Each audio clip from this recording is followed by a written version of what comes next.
Hello friends, welcome to Kismis Kitchen. ഇന്ന് നമ്മൾ തയ്യാറാക്കുന്നത് ഏത്തപ്പഴം വരട്ടിയെടുത്തത് കൊണ്ടുള്ള അടയാണ്. കഴിക്കാനായിട്ട് നല്ല രുചിയുള്ള ഒരു പലഹാരമാണിത്. അപ്പോൾ നമുക്കിത് എങ്ങനെ തയ്യാറാക്കാമെന്ന് നോക്കാം. ഞാനിവിടെ 2 ഏത്തപ്പഴം എടുത്തിട്ടുണ്ട്.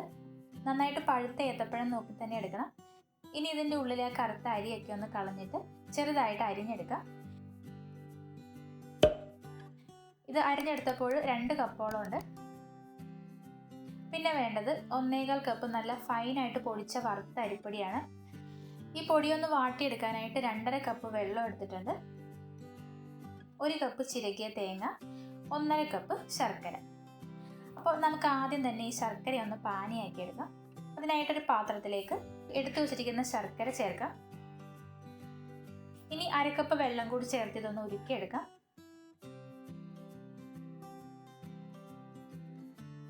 ഇപ്പോൾ നമ്മുടെ ശർക്കര പാനിയൊക്കെ റെഡിയായി വന്നിട്ടുണ്ട്. ഇനി ഇതൊന്ന് അരിച്ചെടുക്കാം.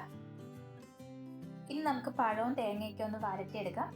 അതിനായിട്ടൊരു പാനിലേക്ക് അരിഞ്ഞു വെച്ചിരിക്കുന്ന ഏത്തപ്പഴം ചേർത്ത് കൊടുക്കാം. എന്നിട്ട് 1/2 കപ്പ് വെള്ളം കൂടി ചേർത്തിട്ട് ഇതൊന്ന് വേവിച്ചെടുക്കാം. ഇതിൽ വെള്ളമൊക്കെ വറ്റി ഇതൊന്ന് വെന്ത് കഴിയുമ്പോൾ നമ്മൾ അരിച്ചു വെച്ചിരിക്കുന്ന ശർക്കര പാനി ചേർത്ത് കൊടുക്കാം.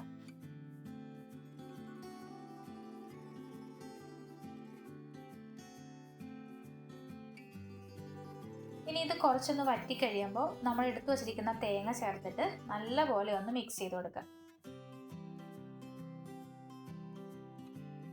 പഴമൊക്കെ ഇപ്പം നല്ല സോഫ്റ്റ് ആയിട്ട് വന്നിട്ടുണ്ട്.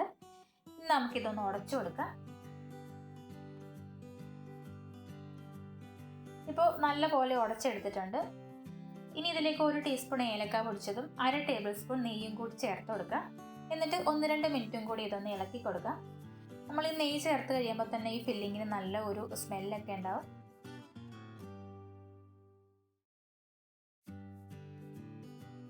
ഇപ്പോൾ ഇത് റെഡി ആയിട്ടുണ്ട്. ഇനി ഇത് മാറ്റി വയ്ക്കാം. ഇനി നമുക്ക് പൊടി വാട്ടിയെടുക്കാം. അതിനായിട്ടൊരു പാനിലേക്ക് എടുത്തു വെച്ചിരിക്കുന്ന വെള്ളം ഒഴിച്ചു കൊടുക്കാം. ആവശ്യത്തിന് ഉപ്പ്, 1/2 ടേബിൾ സ്പൂൺ വെളിച്ചെണ്ണ.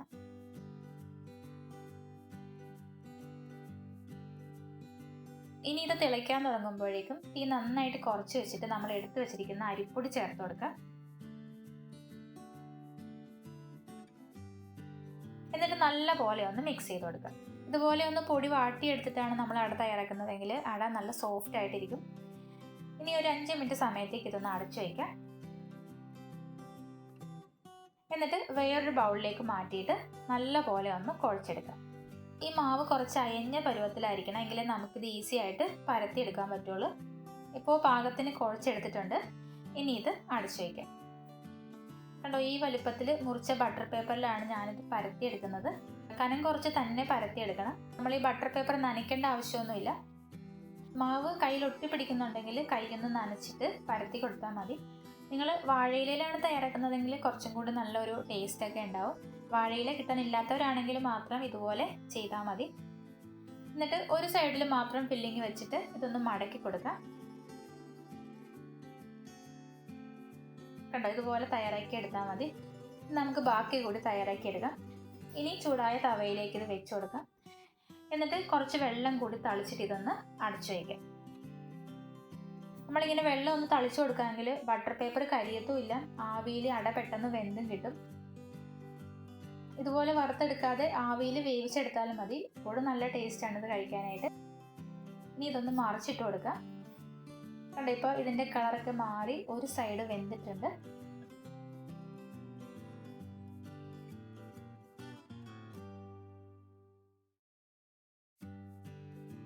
ഇനി വീണ്ടും കുറച്ച് വെള്ളം തളിച്ചിട്ടൊന്ന് വേവിച്ചെടുക്കാം. ഇപ്പോൾ 2 സൈഡും കളറൊക്കെ മാറി വെന്ത് വന്നിട്ടുണ്ട്. ഇനി ഇതെടുക്കാം.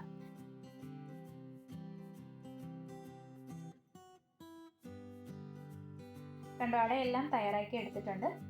അപ്പോൾ നേന്ത്രപ്പഴം വെച്ച് അട തയ്യാറാക്കിയിട്ടില്ലാത്തവർ ഇതുപോലെ ഒന്ന് തയ്യാറാക്കി നോക്കുക. നമ്മൾ ചക്ക വെച്ച് അട തയ്യാറാക്കുന്ന പോലെയൊക്കെ തന്നെയാണ്. അപ്പോൾ നിങ്ങൾക്ക് ഈ വീഡിയോ ഇഷ്ടപ്പെട്ടെങ്കിൽ ലൈക്ക് ചെയ്യാനും ഫ്രണ്ട്സിനും റിലേറ്റീവ്സിനും ഒക്കെ ഷെയർ ചെയ്യാനും മറക്കരുത് കേട്ടോ. നമുക്കിനി മറ്റൊരു റെസിപ്പിയുമായി കാണുന്നവരേക്കും നന്ദി.